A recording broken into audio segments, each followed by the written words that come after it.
Medium. एक बहुत बड़ी कंपनी में ऊंचे पद पर होने के चलते मुझ पर काम की जिम्मेदारियां इतनी ज़्यादा थी कि कब सुबह से शाम और शाम से रात हो जाती, इस बात का हिसाब रखने की फुर्सत नहीं मिलती है। एक बार मुझको अपने काम के सिलसिले में दिल्ली से मुंबई जाना था। उस दिन बहुत ज़्यादा बारिश हो रही थी। टिकट काउंटर बंद होने के कारण उस दिन मेरे टिकट को 6 घंटे बाद की फ़्लाइट में ट्रांसफ़र कर दिया गया। मेरा उस दिन मुंबई पहुंचना बहुत ही ज़रूरी था। कोई और ऑप्शन मौजूद नहीं होने की वजह से मैं वहीं इंतज़ार करने लगा। बारिश इतनी तेज़ थी कि कहीं बाहर भी नहीं जा सकता था, तो मैं भी अपने आईपैड में किताब पढ़ने लगा था।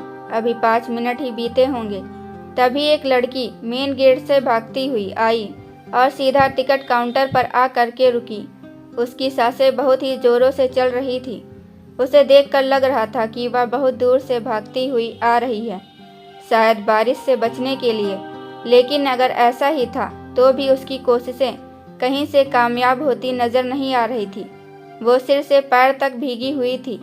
यूँ तो देखने में वो बहुत खूबसूरत तो नहीं थी, लेकिन उसके बाल कमर से 2 इंच नीचे तक पहुंच रहे थे और बड़ी बड़ी आंखें उसके सांवले रंग को संवारे हुए उसको आकर्षक बना रही थी। तेज बारिश की वजह से उस लड़की की फ्लाइट लेट हो गई थी और वह भी मेरी तरह मायूस होकर सामने वाली कुर्सी पर आकर बैठ गई। मैं किताब छोड़ उसे पढ़ने लगा था। इसका एहसास मुझे तब हुआ जब मेरे मोबाइल की घंटी बजी। ठीक उसी वक्त उसने मेरी तरफ देखा और तब तक मैं भी उसे ही देख रहा था। उसके चेहरे पर कोई भाव नहीं था। मैंने उस पल की नज़रों से बचाते हुए फ़ोन को उठा लिया। मैं जल्दी जल्दी से फ़ोन पर बात खत्म करके उसे देखने लगा। उसने भी मेरी ओर देखा और इशारों में खींचकर पूछा कि क्या बात है। मैंने अपनी हरकत पर शर्मिंदा होते हुए उसे इशारे में ही जवाब दिया कि कुछ नहीं। उसके बाद वह उठकर टहलने लगी। मैंने फिर से अपनी किताब पढ़ने में ध्यान लगाने की कोशिश की। पढ़ना चाहते हुए भी मेरा मन उसको पढ़ना चाहता था। पता नहीं उस लड़की के बारे में जानने की इच्छा हो रही थी। कुछ मिनट ही बीते होंगे कि वह लड़की मेरे पास में आई और बोली, सुनिए, क्या आप कुछ देर मेरे बैग का ध्यान रखेंगे? मैं 5 मिनट में चेंज कर वापस आ जाऊंगी। जी ज़रूर, आप जाइए, मैं ध्यान रखूंगा। मैंने मुस्कुराकर कहा, थैंक यू, सिर्फ 5 मिनट, इससे ज़्यादा टाइम नहीं लूँगी आपका। यह कह करके वो बिना मेरे जवाब का इंतज़ार किए वह रूम की ओर चली गई। 10 से 15 मिनट बीतने के बाद भी जब वह नहीं आई, तब मुझे घबराहट होने लगी थी कि कहीं उसे कुछ हो तो नहीं गया। वैसे वह थोड़ी बेचैन सी लग रही थी। मैं उसे देखने जाने के लिए उठने ही वाला था कि वो मुझे सामने से आती हुई नजर आई। उसे देखकर मेरी जान में जान आई। वो ब्लैक जीन्स और वाइट टॉप में बहुत अच्छी लग रही थी। उसके खुले बाल, जो शायद उसने सुखाने के लिए खोले थे, किसी को भी उसकी तरफ खींचने के लिए काफ़ी थे। वह अपना बैग उठाते हुए ही फीकी सी हंसी के साथ मुझसे बोली, सॉरी, मुझे कुछ ज़्यादा ही टाइम लग गया। Thank you so much. मैंने उसकी तरफ देखा। उसकी आंखें लाल लग रही थी, जैसे रोने के बाद हो जाती हैं। आंखों की उदासी छिपाने के लिए ही उसने मेकअप का सहारा लिया था, लेकिन उसकी आंखों पर बेतरकीब से लगा काजल बता रहा था कि उसे लगाते समय वो अपने आप में नहीं थी। शायद उस समय भी वह रो रही थी। यह सोचकर पता नहीं क्यों मुझे दर्द सा हुआ। मैं जानने के लिए और ज़्यादा बेचैन हो गया कि आखिर बात क्या है। कुछ देर के बाद देखा तो वो अपने बैग में कुछ ढूंढ रही थी और उसकी आंखों से आंसू भी बह रहे थे। शायद उसे अपना रुमाल नहीं मिल रहा था। उसके पास जाकर मैंने अपना रुमाल उसके सामने कर दिया। उसने बिना मेरी तरफ देखे ही मुझसे रुमाल लिया और उसने अपना चेहरा छिपाकर जोर जोर से रोने लगी। वो कुर्सी पर बैठी थी, मैं उसके सामने खड़ा था। उसे रोता देखा। जैसे ही मैंने उसके कंधे पर हाथ रखा, वह मुझसे चिपक गई और जोर जोर से रोने लगी। मैंने भी उसे रोने दिया और वो कुछ पल खामोश अफसानों की तरह गुजर गए। कुछ देर बाद जब उसके आंसू थमे तो उसने खुद को मुझसे अलग कर लिया लेकिन कुछ भी बोली नहीं। मैंने उसे पानी पीने को दिया, जो उसने बिना किसी झिझक के ले लिया। फिर मैंने हिम्मत करके उससे सवाल किया, अगर आपको बुरा ना लगे तो एक सवाल पूछूं? उसने हाँ में अपना सिर हिलाकर अपनी सहमति दे दी। आपकी परेशानी का सबब पूछ सकता हूँ? सब ठीक है ना? मैंने डरते डरते पूछा। सब सोचते हैं कि मैंने गलत किया, पर कोई भी यह समझने की कोशिश नहीं करता कि मैंने वह क्यों किया। यह कहते कहते उसकी आंखों में फिर से आंसू आ गए।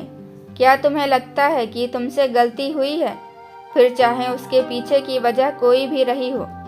मैंने उसकी आंखों में आंखें डालकर पूछा।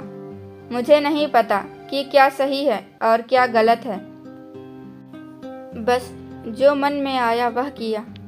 यह कहकर वह मुझसे अपनी नज़रें चुराने लगी।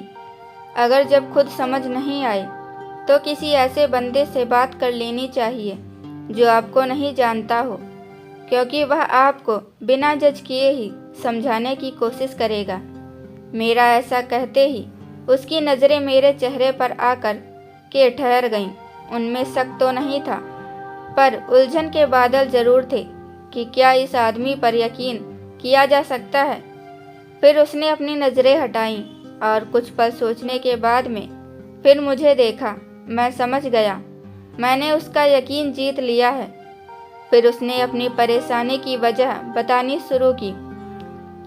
दरअसल वह एक कंपनी में काम करती थी। वहाँ उसके दो खास दोस्त थे, विकास और राहुल। विकास से वह बहुत प्यार करती थी। तीनों एक साथ बहुत मज़े करते, साथ ही आउट स्टेशन ट्रिप पर भी जाते। वो दोनों इसका बहुत ख्याल रखते। एक दिन उसने विकास से अपने प्यार का इजहार कर दिया। उसने ये कहकर मना कर दिया कि उसने कभी भी उसे दोस्त से ज़्यादा कुछ नहीं माना है। विकास ने यह भी बताया कि राहुल उससे बहुत ही प्यार करता है और उसे उसके बारे में भी एक बार सोच लेना चाहिए।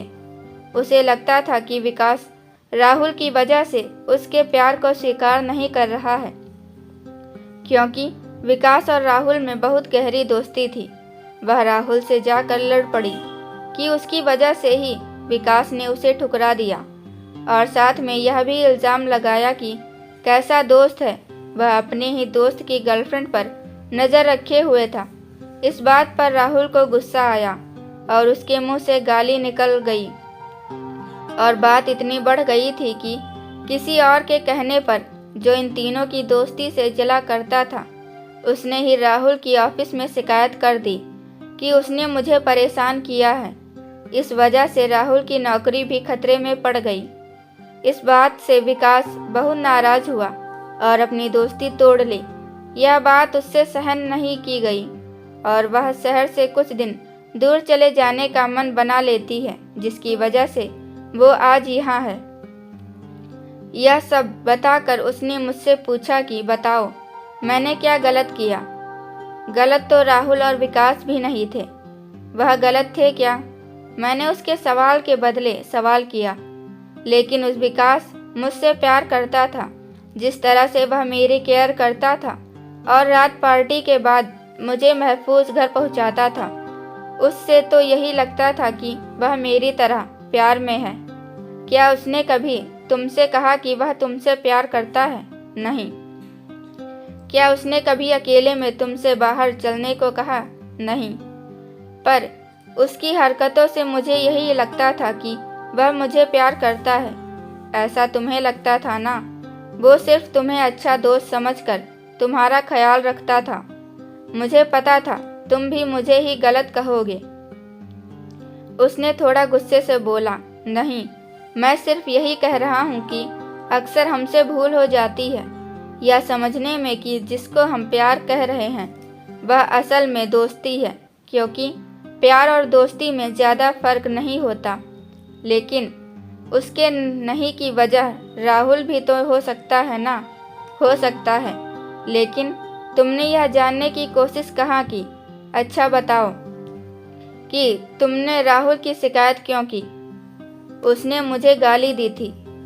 क्या सिर्फ यही वजह थी? तुमने सिर्फ एक गाली की वजह से ही अपने दोस्त का करियर दांव पर लगा दिया? मुझे नहीं पता था कि बात इतनी बढ़ जाएगी। मैं तो सिर्फ उससे माफ़ी मंगवाना चाहती थी, बस इतनी सी बात थी। मैंने उसकी आंखों में झांक कर पूछा, नहीं, मैं राहुल को हर्ट करके विकास से बदला लेना चाहती थी, क्योंकि उसकी वजह से ही विकास ने मुझे इनकार किया था। क्या तुम सचमुच ही विकास से प्यार करती हो? मेरे इस सवाल से वह चिढ़ गई और गुस्से में खड़ी हो गई। यह कैसा सवाल है? हाँ, मैं उससे प्यार करती हूँ। तभी तो उसके यह कहने पर कि मैं उसके प्यार के तो क्या दोस्ती के भी लायक नहीं, यह सुनकर मुझे बहुत हर्ट हुआ और मैं घर क्या अपना शहर छोड़ करके जा रही हूँ। जिस वक्त तुमने विकास से अपना बदला लेने की सोची, प्यार तो तुम्हारा उसी वक्त खत्म हो गया था। प्यार में सिर्फ प्यार किया जाता है, बदले नहीं लिए जाते, और वो दोनों तो तुम्हारे सबसे अच्छे दोस्त थे। मेरी बात सुनकर वो रोती हुई फिर से कुर्सी पर बैठ गई। कुछ देर तक वो हम दोनों में से कोई कुछ भी नहीं बोला। कुछ देर के बाद उसने ही चुप्पी तोड़ी और बोली, मुझ में क्या कमी थी जो उसे मुझसे प्यार नहीं हुआ? और यही कहते कहते वह मेरे कंधे पर सिर रखकर रोने लगी। हर बार इनकार करने की वजह किसी कमी का होना नहीं होता है। हमारे लाख चाह लेने पर भी हम खुद को किसी से भी प्यार करने के लिए मना नहीं सकते। अगर ऐसा होता तो विकास जरूर ऐसा करता। मैंने उसके कंधे पर हाथ रखते हुए कहा, सब मुझे बुरा समझते हैं। उसने बच्चे की तरह रोते हुए कहा, ना, तुम बुरी नहीं हो, बस टाइम थोड़ा खराब है। तुम अपनी शिकायत वापस क्यों नहीं ले लेती? इससे मेरी ऑफिस में बहुत बदनामी होगी, कोई भी मुझसे बात नहीं करेगा। हो सकता है कि ऐसा करने से तुम अपनी दोस्ती को बचा लो। और क्या पता विकास तुमसे सचमुच प्यार करता हो और वह भी तुम्हें माफ़ करके अपने प्यार का इजहार कर दे। मैंने उसका मुंह ठीक करने के लिए हंसते हुए कहा। ये सुनकर वह हंस पड़ी। बातों ही बातों में वक्त कब गुजर गया कि पता ही नहीं चला। मेरी फ्लाइट जाने में अभी भी 2 घंटे बाकी थे और उसकी फ्लाइट में 1 घंटा। मैंने उससे कहा, बहुत भूख लगी है, मैं कुछ खाने को लाता हूँ, कहकर मैं वहाँ से चला गया। थोड़ी देर के बाद मैं जब वापस आया तो वह वहाँ नहीं थी, लेकिन मेरी सीट पर मेरे बैग के नीचे एक लेटर था जो कि उसने लिखा था, आज तुमने मुझे दूसरी गलती करने से बचा लिया, नहीं तो मैं सब कुछ छोड़कर चली जाती और फिर कभी कुछ ठीक नहीं हो पाता। अब मुझे पता है कि मुझे क्या करना है। तुम अजनबी नहीं होते तब तो शायद मैं कभी तुम्हारी बात नहीं सुनती और मुझे अपनी गलती का कभी भी एहसास नहीं होता। तुम अजनबी ही रहो, इसलिए तो अपनी पहचान बताए बिना जा रही हूँ। शुक्रिया सही और गलत का फ़र्क समझाने के लिए। ज़िंदगी ने चाहा तो फिर कभी तुमसे मुलाकात होगी। मैं खत पढ़ करके मुस्कुरा दिया। कितना अजीब था यह सब। हमने घंटों बातें की, लेकिन एक दूसरे का नाम तक नहीं पूछा था। उसने मुझ अजनबी को अपने दिल का पूरा हाल बता दिया। बात करते हुए ऐसा कुछ लगा ही नहीं कि हम एक दूसरे को नहीं जानते, और मैं बर्गर खाकर यही सोचने लगा कि वह वापस जाकर करेगी क्या। ये स्टोरी अच्छी लगी हो तो वीडियो को लाइक कीजिए और भी स्टोरी सुनने के लिए मेरे चैनल को सब्सक्राइब कीजिए। Thank you.